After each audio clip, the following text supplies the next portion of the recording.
Hi there, today I'm going to show you quickly how to make this rather nice looking glass effect we've got on screen here. It's pretty simple. You can apply it to most text, most shapes. I did another one here of the sky logo, which you might be familiar with. I did do that myself, just in case you're wondering.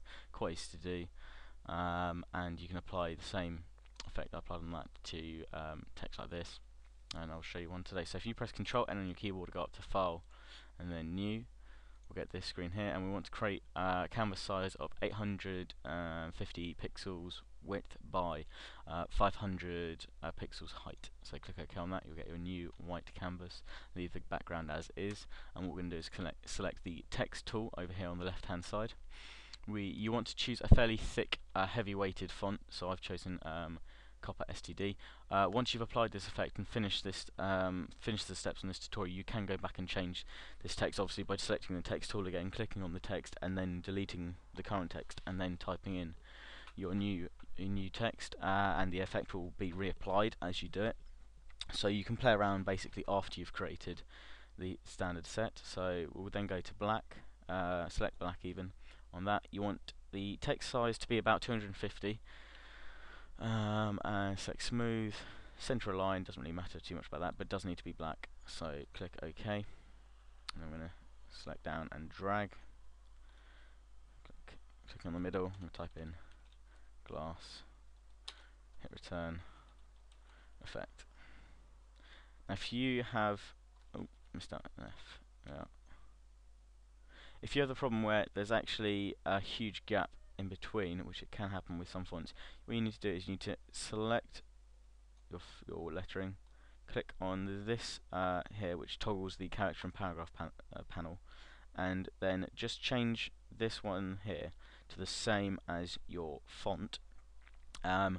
If you increase it more than your font, obviously you'll increase the gap by standing about. If you reduce it, they'll get closer together.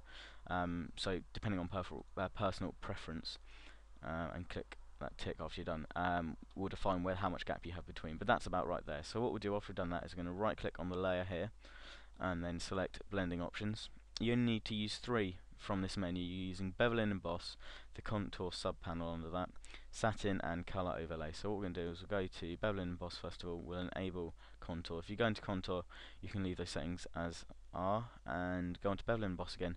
You want to select inner bevel, smooth. Depth needs to be set to 225, not 25. Whoops. Size needs to be dropped to 4 pixels. You want to use global lighting, and you want to change the bottom angle to 65. Tick anti-aliasing, and then this is basically the most important step of all of this. If you don't do this, you won't get the effect. If you get this, to be honest, if you get this hugely wrong, obviously you won't get the same effect. If you get it near enough, you'll be fine. So you want to double click on that, and you'll get the contour editor. Click on the middle of the line and drag it up to the top, and make sure your point is at the top point there. Then click somewhere near to the middle and drag down again. Try and pull the line right over so you then get a curve on that top there. Then click on this the right hand side even, and get a nice curve. And then what you do, click back over here, drag down. I'm going to drag this point. As you can see, I'm not that good at doing my own custom contours, but it doesn't matter too much.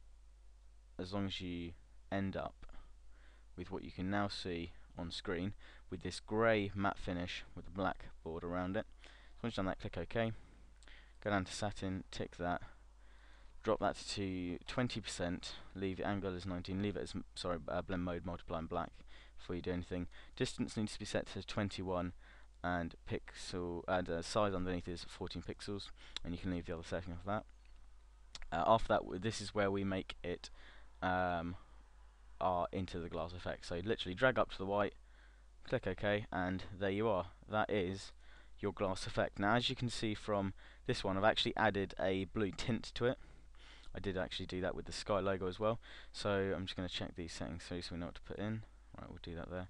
So if you go back onto this tab, and if you click down onto the contrast icon, left click on that, and then select color balance, select midtones, and then red needs to be set to -40, green to 0, and blue to +34. And we'll just check what we've got on the other ones. I'll go on to highlights. That's -3 and +7. Let's do that. -3 and +7, and the shadows are set to -4 and 16. Excellent. Okay, and there we go. It's -4 and +16, and that gives it the blue tint. You can take off preserve luminosity, which obviously make it less luminant. So leave that ticked on. You can play around with those sliders manually if you want, and create your own custom tints to it. It doesn't really matter too much, but there you are. That is the effect that we were going for. In fact, that differs slightly. I'm just going to go back and check these settings because I've obviously done something slightly different this time. I think it's in satin. Alright, so I just got it on the wrong way around. It's 14 and 21, not 21 and 14. So let's just change that, go into satin, blending options, satin, 14, there we go, now it fills, and 21. There we go, that's better. And there you are, there is your glass effect, as you can see. If you take the effect, that's what you started with. Let's turn all these off and show you. So there's bevel emboss. There's the colour overlay. There's the satin. If you take that off, you'll see it goes from grey to that nice blue tint we now have. Right, last thing I can suggest is, if you're going to use this for a banner or website header or something like that, it's best to make the background transparent. So if you double click on the background to unlock it, click OK, you'll make a new layer, and you want to select the background eraser tool, make it quite big, and literally just rub away the background behind it.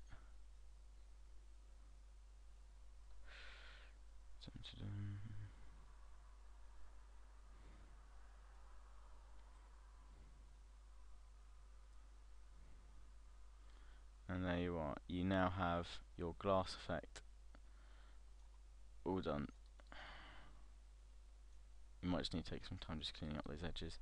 But yeah, that's pretty much it. You now have a very nice glass effect with text. And just to show you, like I said before, if you wanted to change the text afterwards, so you just click on the text again, we'll select glass and change it to just cool. Yeah, imaginative, I know. Oh, not coal. Cool. There we go. As you can see, it readjusts quite nicely and works really quite well. Click OK on that. There you are. Enjoy.